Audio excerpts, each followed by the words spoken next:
அனைவருக்கும் ஆர்சிசியின் அன்பு வணக்கங்கள். இன்னைக்கு நம்ம என்ன பார்க்க போறோம்னா 6ஆம் வகுப்பு 2ஆம் பருவத்திலேருந்து வரலாறுலேருந்து முக்கியமான வினாக்கள் பார்க்க போகிறோம். ஏற்கனவே நம்ம ஃபஸ்ட் டைமில் உள்ள முக்கியமான வினாக்கள் பார்த்தோம். அதை பார்க்காதவங்க ஃபஸ்ட்டு அதை பார்த்துட்டு வந்துருங்க. வாங்க வீடியோக்குள்ளே போகலாம். முதலில் நான் பாருங்க, இந்தியாவில் யாருடைய வருகையால் வேதகால எனும் காலகட்டம் தொடங்கியது? ஆரியர்கள். இந்தியாவில் ஆரியர்கள் வருகையால் வேதகாலம் என்னும் காலகட்டம் தொடங்கியது. இரண்டாவது வினா, ஆரியர்கள் எங்கிருந்து வந்தவர்கள்?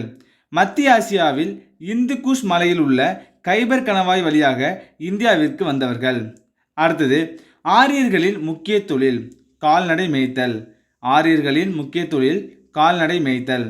அடுத்தது, வேதகால நாகரிகத்தின் இயல்பு கிராம நாகரிகம். வேதகால நாகரிகத்தின் இயல்பு கிராம நாகரிகம். ஐந்தாவது வினா, வேதகாலம் எந்த காலப்பகுதியை சேர்ந்தது? இரும்பு காலம். வேதகாலம் எந்த காலப்பகுதினா இரும்பு காலம். அடுத்த வினா, ரிக்வேத காலத்தில் ஆரியர்களின் வாழ்விடமாக இருந்தது எது? பஞ்சாப். ரிக்வேத காலத்தில் ஆரியர்களின் வாழ்விடம் பஞ்சாப். ஏழாவது வினா, ரிக்வேத காலத்தில் பஞ்சாப் எவ்வாறு அழைக்கப்பட்டது? சப்தசிந்து. ரிக்வேத காலத்தில் பஞ்சாப் எவ்வாறு அழைக்கப்படுதுன்னா சப்தசிந்து.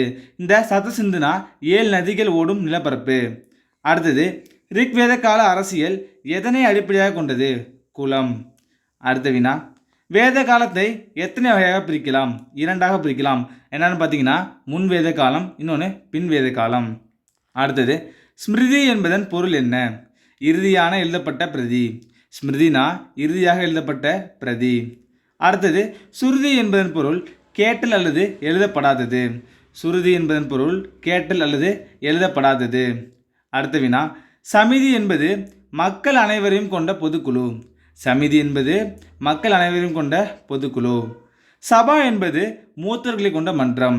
சபானா மூத்தவர்களை கொண்ட மன்றம். 14வது வினா, விதாதா என்பது என்ன? மிக பழமையான மன்றம்.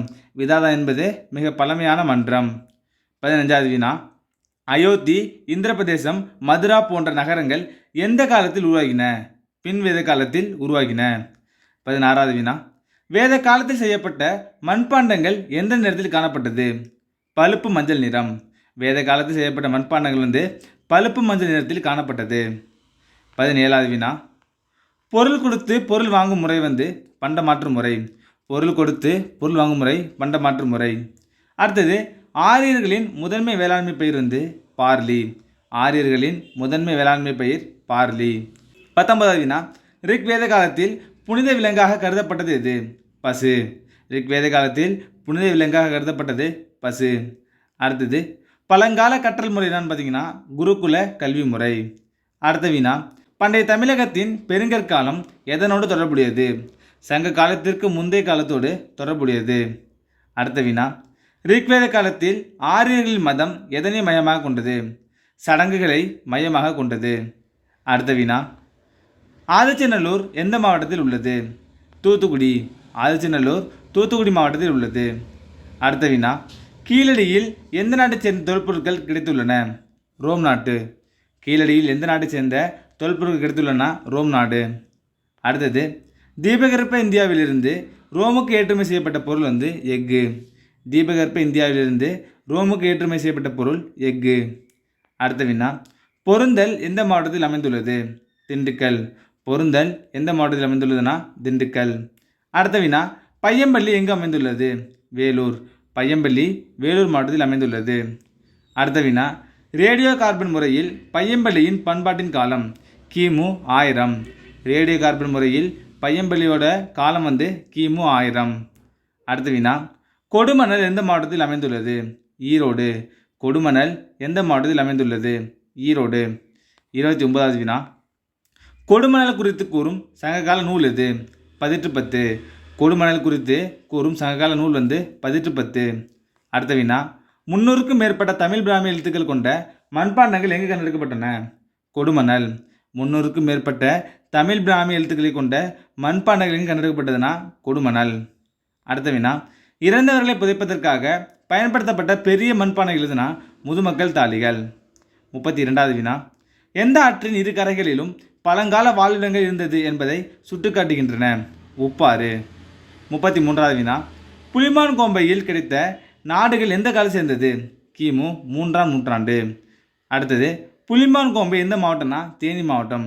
புலிமான் கோம்பை வந்து எந்த மாவட்டம்னா தேனி மாவட்டம். 35வது வினா. பண்டைய இந்திய வரலாற்றில் ஒரு முக்கியமான காலகட்டமாக கருதப்படுவது கிமு 6ஆம் நூற்றாண்டு. அடுத்த வினா. கிமு 6ஆம் நூற்றாண்டை நட்சத்திரங்களில் மலை என வர்ணித்தவர் யார்? வரலாற்று அறிஞர் வில் டுராண்ட். கிமு 6ஆம் நூற்றாண்டை நட்சத்திரங்களில் மலை என வர்ணித்தவர் வில் டுராண்ட். அடுத்த வினா. அறிவு மலர்ச்சி காலம் என அழைக்கப்படுவது எது? கிமு 6ஆம் நூற்றாண்டு. அறிவு மலர்ச்சி காலம் கிமு 6ஆம் நூற்றாண்டு. 38வது வினா. சமண மதத்தில் உள்ள தீர்த்தங்கரர் எத்தனை? 24. அடுத்த வினா. முதல் தீர்த்தங்கர் யாருன்னா ரிஷபர். முதல் தீர்த்தங்கர் வந்து ரிஷபர். கடைசி தீர்த்தங்கர் யாருன்னு பார்த்தீங்கன்னா மகாவீரர். கடைசி தீர்த்தங்கர் வந்து மகாவீரர். அடுத்த வினா. மகாவீரர் என்பதன் பொருள் தலை சிறந்த வீரர். மகாவீரர் என்பதன் பொருள் தலை சிறந்த வீரர். அடுத்தது சமண மதத்தை வளர்த்ததில் பெரும்பங்கு ஆற்றியவர் யாருன்னா மகாவீரர். 43வது வினா. மகாவீரரின் இயற்பெயர் என்ன? வர்த்தமானர். மகாவீரோட இயற்பெயர் வந்து வர்த்தமானர். இந்த வர்த்தமானோட பொருள் என்னன்னா செழிப்பு. அடுத்தது மகாவீரர் எங்கு பிறந்தார்? வைசாலிக்கு அருகே உள்ள குந்த கிராமம் என்னும் பீகார். வைசாலிக்கு அருகே உள்ள குந்த கிராமத்தில் மகாவீரர் பிறந்தார். அடுத்த வினா. மகாவீரர் கடுமையான தவத்திற்கு பின்னர் எல்லையற்ற அறிவை அடைந்த நிலை வந்து கைவல்ய. அடுத்தது கைவல்ய நிலை அடைந்த பின் மகாவீரர் எவ்வாறு அழைக்கப்பட்டார்? ஜினா. கைவல்ய நிலை அடைந்த பிறகு மகாவீரர் எவ்வாறு அழைக்கப்பட்டார்னா ஜினா. அடுத்த வினா. திரிரத்னங்கள் என்ற கருத்தை கூறியவர் யார்? மகாவீரர். திரிரத்னங்கள் என்ற கருத்தை கூறியவர் மகாவீரர். அடுத்த வினா. மகாவீரரின் போதனையை தொகுத்தவர் யாருன்னா கௌதம சுவாமி. மகாவீரரின் போதனை தொகுத்தவர் கௌதம சுவாமி. அடுத்த வினா. ஆடை அணியாத நிர்வாண நிலையில் வாழ்ந்த சமண துறவிகளின் பெயர் திகம்பரர். அடுத்தது வெள்ளை நிற ஆடைகள் அணிந்த சமண துறவிகளின் பெயர் வந்து ஸ்வேதாம்பரர். ஆடை அணியாமல் இருக்கிறவங்க திகம்பரர். வெள்ளை நிற ஆடை அணிந்தவங்க வந்து ஸ்வேதாம்பரர். அடுத்த வினா. பண்டைய தமிழ் இலக்கியங்கள் சமணத்தை எவ்வாறு குறிப்பிடுகின்றன? ஜைனம். 52வது வினா. சமண துறவிகளுக்கான கற்படுகையில் எங்கு உள்ளது? பாண்டோர் படுக்கை கலிஞ்சமலை. அடுத்த வினா. கோவலனும் கண்ணகையும் மதுரைக்கு செல்லும் வழியில் சந்தித்த சமண துறவின் பெயர் வந்து கவுந்தியடிகள். அடுத்த வினா. அறவோர் பள்ளி என்பது சமண துறவிகள் வாழ்ந்த இடம் என குறிப்பிடும் நூல் எது? மணிமேகலை. அறவோர் பள்ளி என்பது சமண துறவிகள் வாழ்ந்த இடம் என குறிப்பிடும் நூல் எது? மணிமேகலை. அடுத்த வினா. இந்தியாவில் செதுக்கப்பட்ட மிக உயரமான சமண சிலை எது? செரவண பெலகுலாவில் உள்ள கோமதீஸ்வரர் சிலை எவ்வளோ அடின்னு பார்த்தீங்கன்னா 57 அடி. அடுத்த வினா. பௌத்த மதத்தை நிறுவியவர் யாருன்னா கௌதம புத்தர். பௌத்த மதத்தை நிறுவியவர் கௌதம புத்தர். அடுத்த வினா. மகாவீரர் புத்தர் இருவரும் எந்த பிரிவை சேர்ந்தவர்கள்? சத்திரிய இளவரசர்கள். இது வந்து புத்தர் வந்து சாக்கிய முனி என்று அழைக்கப்படுவார். புத்தர் வந்து சாக்கிய முனி என்று அழைக்கப்படுவார். அடுத்த வினா. புத்தர் 4 துயரம் மிகுந்த காட்சிகளை கண்டபோது அவருக்கு வயது வந்து 29. அடுத்த வினா. புத்தர் கயாவில் தியானத்தில் இருந்தபோது எத்தனையாவது நாளில் ஞானம் பெற்றார்? 49வது நாளில். 60வது வினா. புத்தரின் முதல் போதனை எவ்வாறு அழைக்கப்படுகிறது? தர்மசக்கர பரிவர்த்தனா. புத்தரின் முதல் போதனை வந்து தர்மசக்கர பரிவர்த்தனா என்று அழைக்கப்படுகிறது. அடுத்த வினா. பிம்பிசாரனின் மகன் யாருன்னா அஜாசத்ரு. பிம்பிசாரனின் மகன் அஜாசத்ரு. 62வது வினா. ராஜகிருகத்தில் முதல் பௌத்த சமய மாநாட்டை கூட்டியவர் யார்? அஜாசத்ரு. ராஜகிருகத்தில் முதல் பௌத்த சமய மாநாட்டை கூட்டியவர் யார்னா அஜாசத்ரு. 63வது வினா.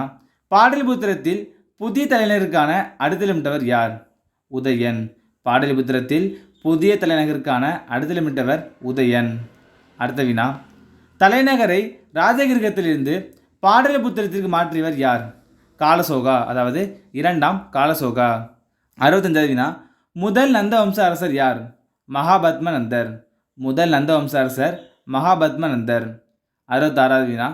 நந்த வம்சத்தின் கடைசி அரசர் யார்? தனநந்தர். நந்த வம்சத்தின் கடைசி அரசர் தனநந்தர். 67வது வினா. மெகஸ்தனீஸ் யாருடைய அவையில் இருந்தார்?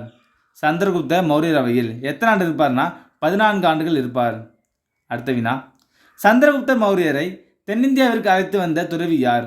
பத்ரபாகு. சந்திரகுப்தரை தென்னிந்தியாவிற்கு அழைத்து வந்த துறவி வந்து பத்ரபாகு. அடுத்த வினா. அசோகர் எவ்வாறு அழைக்கப்பட்டார்? தேவனாம்பிரியர், அதாவது கடவுளுக்கு பிரியமானவர். அசோகர் எவ்வாறு அழைக்கப்பட்டார்னா தேவனாம்பிரியர். அதுக்கான பொருள் வந்து கடவுளுக்கு பிரியமானவர்.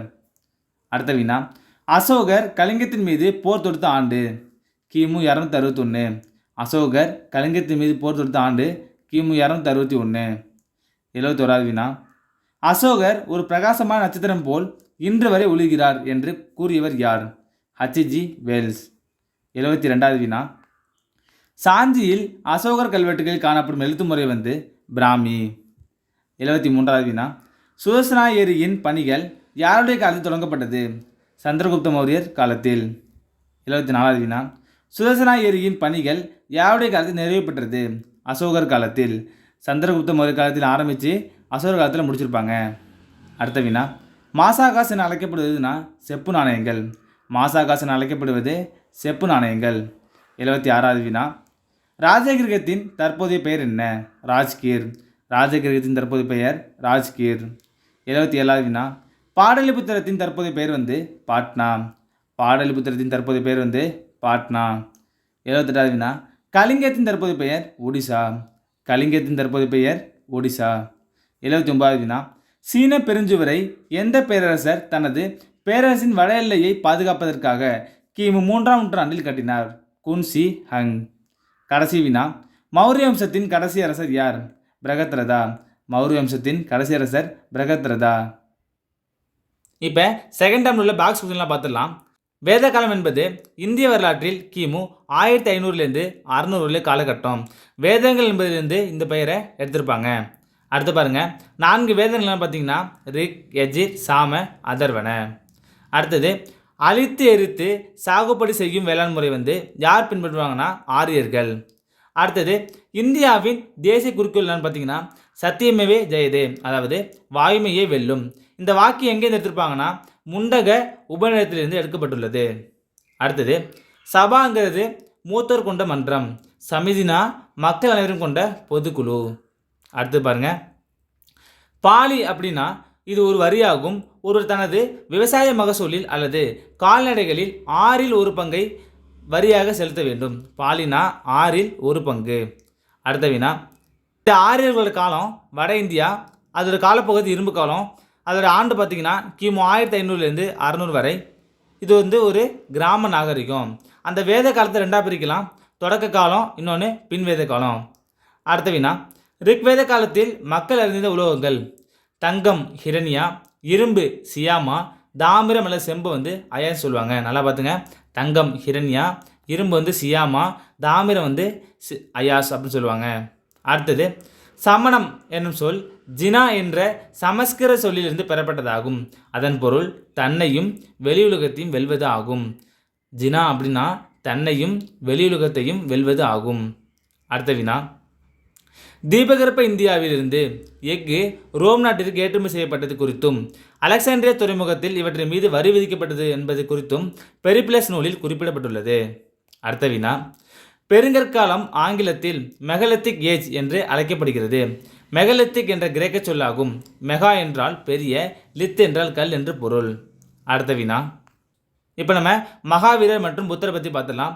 மகாவீரோட இயற்பெயர் வர்த்தமானர். இந்த வர்த்தமானர் அப்படின்னா செழிப்பு அப்படிங்கிறது பொருள். இவர் எங்கே பிறந்தார்னா வைசாலிக்கு அருகே உள்ள குந்த கிராமம், அதாவது பீகாரில் பிறந்தார். அடுத்தது, இவங்களோட தாய் பெயர் பார்த்தீங்கன்னா சித்தார்த்தர் மற்றும் தெரிசலா. இவரோட இறப்பு பாவுரி, பீகார். இவர் பிறந்த இடம் வைசாலிக்கு அருகே உள்ள குந்த கிராமம், பீகார். இறந்தது பாவுரி, பீகார். அடுத்தது, புத்தரை பார்த்துடலாம். இவரோட இயற்பெயர் சித்தார்த்தா. இவர் எங்கே பிறந்தார்னா லும்பினி தோட்டம், நேபாளம். லும்பினி தோட்டம் நேபாளத்தில் பிறந்தார். இவருடைய பெற்ற பேர் பார்த்தீங்கன்னா சுத்தோதனா மாயாதேவி. இவர் எங்கே இறந்தார்னா குஷி நகரம் உள்ள உத்தரப்பிரதேசம். அடுத்தது, கர்மா அல்லது கர்மவினை என்றால் என்ன? இப்பிறவியில் ஒரு செய்யும் செயல்களே அவருடைய இப்பிறவின் பிற்பகுதி வாழ்க்கையும் அடுத்த பிறவியில் வாழப்போகும் வாழ்க்கையும் பற்றி தீர்மானிக்கிறது என்ற நம்பிக்கை ஆகும். அடுத்த வினா, மகாவீரரின் தலைமைச் சீடர் யாருன்னா கௌதம் சுவாமி. மகாவீரரின் போதனை தொகுத்தவர் யாருன்னா அதுவும் யார்? கௌதம் சுவாமி. அது என்ன நூல் தொகுத்திருப்பார்னா ஆகம சித்தாந்தம். இது முக்கியமானது, நல்லா பார்த்துங்க. மகாவீரின் தலைமைச் சீடரான கௌதம சுவாமி மகாவீரின் போதனையை தொகுத்தார். அதன் பெயர் ஆகம சித்தாந்தம். அடுத்த வினா, பௌத்த மாநாடு நடைபெற்ற இடம் பாருங்க. முதலாவது மாநாடு ராஜகிருகம், 2வது மாநாடு வைசாலி, 3வது மாநாடு பாடலிபுத்திரம், 4வது மாநாடு காஷ்மீர். இதுக்கு ஒரு ஷார்ட்கட் இருக்குது. ராஜாவை பாட காசு. அப்போ ராஜா அப்படின்னா ராஜகிருகம், வைனா வைசாலி, பாடனா பாடலிபுத்திரம், காசுனா காஷ்மீர். அடுத்தது சைத்தியம் அப்படிங்கிறது ஒரு பௌத்த கோவில் அல்லது தியானக்கூடம். சைத்தியம் அப்படின்னா ஒரு பௌத்த கோவில் அல்லது தியானக்கூடம். அடுத்தது விகாரைகள் அப்படின்னா மடாலயங்கள் அல்லது துறவிகள் வாழும் இடங்கள். ஸ்தூபி அப்படிங்கிறது புத்தருடைய உடல் உறுப்புகளின் எஞ்சிய பாகங்கள் மீது கட்டப்பட்டிருக்கும் கட்டடம். இவை கலைத்திறமை வாய்ந்த நினைவு சின்னங்கள் ஆகும். அடுத்து பாருங்க, சுவரோவியம். மகாராஷ்டிரா மாநிலம் அவுரங்காபாத்தில் உள்ள அஜந்தா குகையின் சுவர்களிலும் மேற்கூரையிலும் வரையப்பட்டுள்ள ஓவியங்கள் ஜாதை கதைகள் சித்தரிக்கின்றன. அடுத்தது பௌத்தத்தை ரெண்டாக பிரிப்பாங்க. என்ன பிரிப்பாங்கன்னா ஹீனயானம், மகாயானம். ஹீனயானம் புத்தரோட சிலைகளே உருவப்படங்களை வணங்க மாட்டாங்க, இவங்க வணங்குவாங்க. இவங்க மிக எளிமையாக இருப்பாங்க. இவங்க விரிவான சடங்குகளை பின்பற்றுவார்கள். அடுத்தது தனி மனிதர்கள் முக்தி அடைவதே தங்கள் நோக்கம் என்று நம்பினர். இவங்க அனைத்து உயிரினங்களும் முக்தி பெறுவதே நோக்கம். அடுத்தது இவங்க என்ன மொழி பயன்படுத்தினாங்கன்னா பிராகிருத மொழி. இவங்க சமஸ்கிருத மொழி பயன்படுத்தினாங்க. அடுத்தது கனா என்னும் சொல் சரிசமமான சமூக அந்தஸ்தை கொண்ட மக்களை குறிக்கும். கனா என்ன சரிசமமான சமூக அந்தஸ்தை கொண்ட மக்களை குறிக்கும். சங்கா என்றால் மன்றம் என்று பொருள். அடுத்தது முடியாட்சி அரசு என்பது ஒரு நிலப்பகுதியை அரசனோ அல்லது அரசியோ ஆள்வதாகும். அடுத்தது அசோகர் ஒரு பிரகாசமான நட்சத்திரம் போல் இன்று வரை ஒளிகிறார் என்று கூறுகிறார்னா H.G. வெல்ஸ் அவர் ஒரு வரலாற்று அறிஞர். அடுத்த வினா பாருங்க, அசோகர் கல்வெட்டுகளில் எழுத்துமுறை. அந்த சாஞ்சிங்கிற இடத்துல பிராமி எழுத்துமுறை, காந்தகார் மற்றும் கிரேக்கத்தில் அராமிக்கு. அடுத்தது வடமேற்கு பகுதியில் கரோஸ்தி. அடுத்த வினா, மெகஸ்தனிஸ் இவர் ஒரு கிரேக்க ஆட்சியாளர் செலிகஸ் நிக்கேட்டரின் தூதுவராக சந்திரகுப்த மௌரிய அரசவையில் இருந்தார். எத்தனை ஆண்டு இருப்பார்னா 14 ஆண்டுகள் இந்தியாவில் இருந்தார். அவர் எழுதிய நூலின் பெயர் இண்டிகா. அது முக்கியமானது. மெகஸ்தனிஸ் எழுதிய நூலின் பேர் இண்டிகா. இந்நூல் மௌரிய பேரரசை பற்றி நாம் தெரிந்து கொள்ள ஒரு முக்கியமான சான்றாகும். எதுனா இண்டிகா என்ற நூல். அடுத்த வினா, நாலந்தா யுனெஸ்கோவின் உலக பாரம்பரிய சின்னம். நாலந்தா பண்டைய மகத நாட்டில் இருந்த பௌத்த மடாலயம் ஆகும். குப்தர்களின் காலத்தில் அது மிக புகழ்பெற்ற கல்வி மையமாக திகழ்ந்தது. நாலந்தா எனும் சமஸ்கிருத சொல் நா கூட்டல் அலம் கூட்டல் தா என்ற 3 சமஸ்கிருத சொற்களின் இணைப்பில் உருவானது. இதன் பொருள் வற்றாத அறிவை அளிப்பவர். நாலந்தா அப்படின்னா வற்றாத அறிவை அளிப்பவர். அடுத்த வினா, எக்ஸன் என்பது நீர், வளம், மரங்கள், காடுகள், காட்டுச்சூழல் ஆகியவற்றோடு தொடர்புடைய கடவுள் ஆவார். எக்ஸினா எக்ஸாவின் பெண் வடிவமாகும். அடுத்து பாருங்க, சிங்கமுகத்தூண். சாரநாத்தில் அசோகருடைய தூணின் சிகரப்பகுதியில் அமைந்துள்ள சிங்க உருவங்கள் இந்திய தேசிய சின்னமாகவும் வட்ட வடிவ அடிப்பகுதியில் இடம்பெற்றுள்ள சக்கரம் இந்தியாவின் தேசிய கொடியின் மைய சக்கரமாகவும் ஏற்றுக்கொள்ளப்பட்டுள்ளது. அடுத்தது ருத்ரமானின் ஜூனாகத் மற்றும் கிர்னார் கல்வெட்டு சுதர்சனா ஏரி என்னும் நீர்நிலை உருவாக்கப்பட்டதற்கான பதிவு செய்துள்ளது. இதற்கான பணிகள் சந்திரகுப்தர் மௌரியன் காலத்தில் தொடங்கப்பட்டு அசோகரின் காலத்தில் நிறைவு செய்யப்பட்டது. அப்போ ஜூனாகத் அல்லது கிர்னார் கல்வெட்டு யாரோடும் பார்த்தீங்கன்னா ருத்ரமான். அதில் சுதர்சனா ஏரியை பற்றி பதிவு செஞ்சுருக்காங்க. நண்பர்களே, இன்றைக்கி நம்ம 6ஆம் வகுப்பு 2ஆம் பருவத்தில் உள்ள வரலாறுலேருந்து முக்கியமான அனைத்து வினாக்கள் பார்த்தோம். இந்த வீடியோ உங்களுக்கு பிடிச்சிருந்தா லைக் பண்ணுங்கள். நன்றி, வணக்கம். நாளை மற்ற வீடியோ சந்திப்போம்.